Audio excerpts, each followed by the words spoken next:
For the most part, trash talking has been a part of the NFL for a long time, especially when it comes down to the one-on-one battle between the wide receiver and cornerback, and sometimes these matchups can lead tempers to flare or in some cases take trash talking to a whole new level.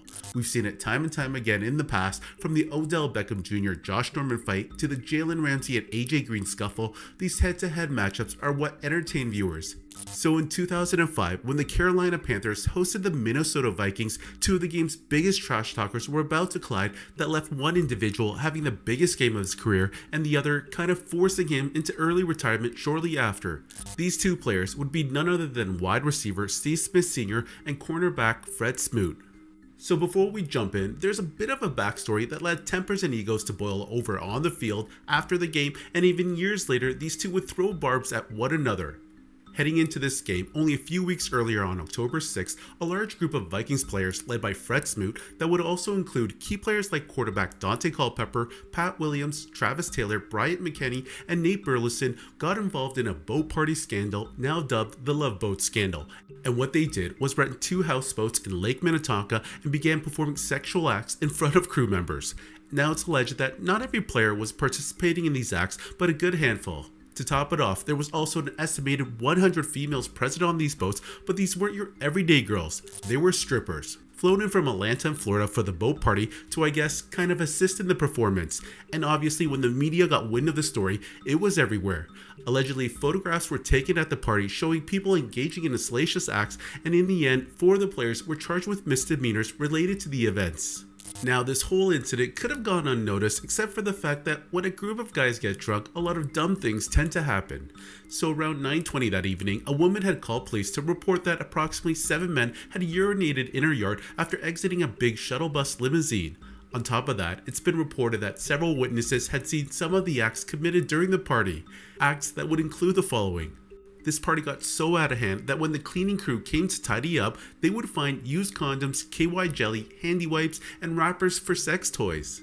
So with that being said, Vikings cornerback Fred Smoot was pretty much front and center of this whole scandal as he was the alleged ringleader for the entire operation. He's the one who hired the boats for the cruise on Lake Minnetonka and was one of the main culprits committing all the salacious acts on the boat. In the end, Smoot, who vehemently denied organizing the whole party, agreed to pay a $1,000 fine and perform 48 hours of community service with no suspension handed down on him from the Vikings. But a year later, the NFL would impose a fine equivalent to a one-game salary against Fred Smoot and former Vikings teammate Bryant McKinney. All in all, this scandal put the Vikings organization in the news for all the wrong reasons, and clearly these players should have been more prudent with their decision making. But I think Randy Moss put it best in his own words in a press conference the day the scandal broke out. I know there's a lot of negatives out there, but man, I'm not trying to live in the past. I mean, you can call it what you want. Yeah, I did have a few mix-ups here, but who didn't? You know, what if I'd have been on that boat? It'd really been some problems, wouldn't it? All right, man, thanks. So on October 30th, 2005, in Week 8 of the NFL season, the Vikings faced the Panthers and Steve Smith Sr. in Carolina.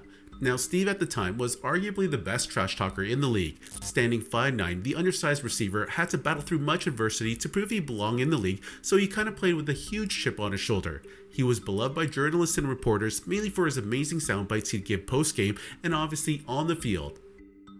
What are you trying to insinuate? You seem like you fishing. With, No. with nothing on your line. Okay. You good? Yeah, I'm good. Okay. Just want to know how you felt about your role in today's game and the outcome. I'm done talking to you, bro. All right. All right? You got it. Anybody got some good ones? Now, Fred Smoot was no pushover either. Nicknamed the Mouth, as Smoot could easily keep up with the best of them with his trash talk on the field.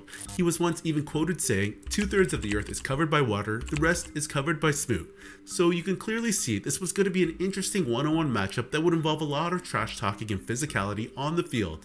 And during the game, the battle between the two players started off chippy, with Smoot grabbing a penalty early on for an illegal hand to the face. Steve Smith Sr. was clearly getting in the head of Fred Smoot as he continued to make catches and gain a ton of yards after the catch.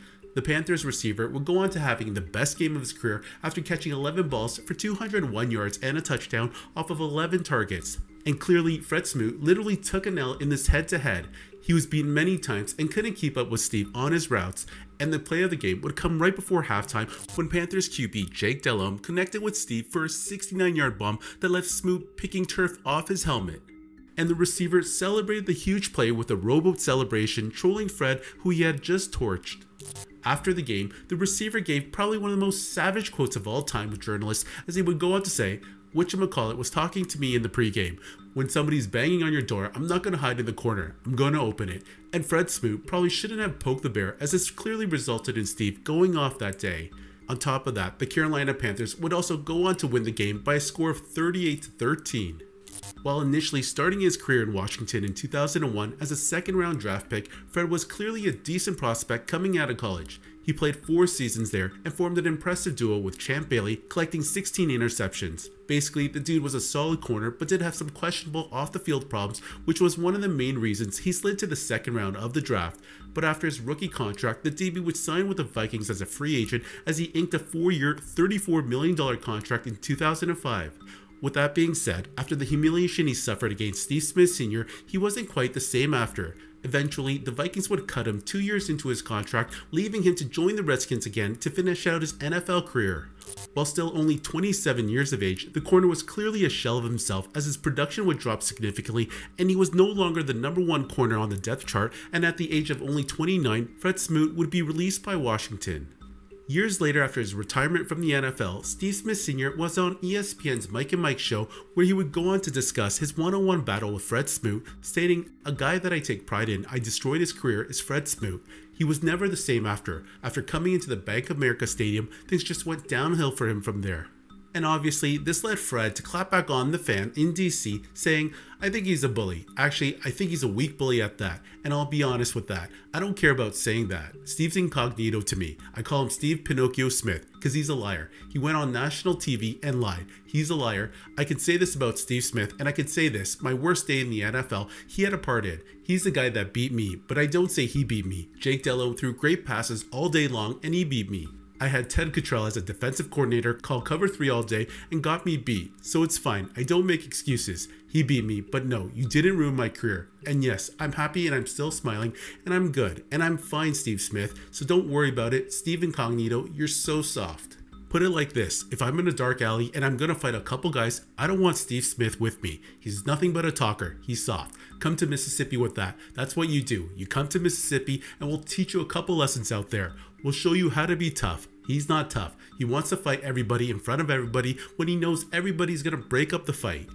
Now, those were some scathing words from Fred Smoot, and I don't know if he's gotten over his battle with Steve, as it appears he still has a receiver in his head even after retirement.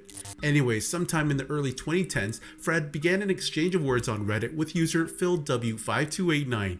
The corner from time to time has done AMAs on Reddit, and in this one particular AMA, an anonymous user commented, "Does Steve Smith Sr. still have possession of your soul and will to play football ever again?" And Fred replied back, "I played for 5 years after I saw him. I shut him down the next time we played. He's soft." And this response created a whole bunch of other people to respond to Smoot, with one user replying back, "He owned your butt for 201 yards in one game. He was drafted the same year as you, and you retired in 2009. Last time I checked, Steve Smith Sr. is still playing well into his 30s. Clearly, with this being social media, you're going to have some trolls, but I think it's safe to say that the Panthers receiver clearly got the best of Fred Smoot. All in all, this was a great battle, and it's nothing to take away from the corner. He still had a great career in the league and made a name for himself among some of the best.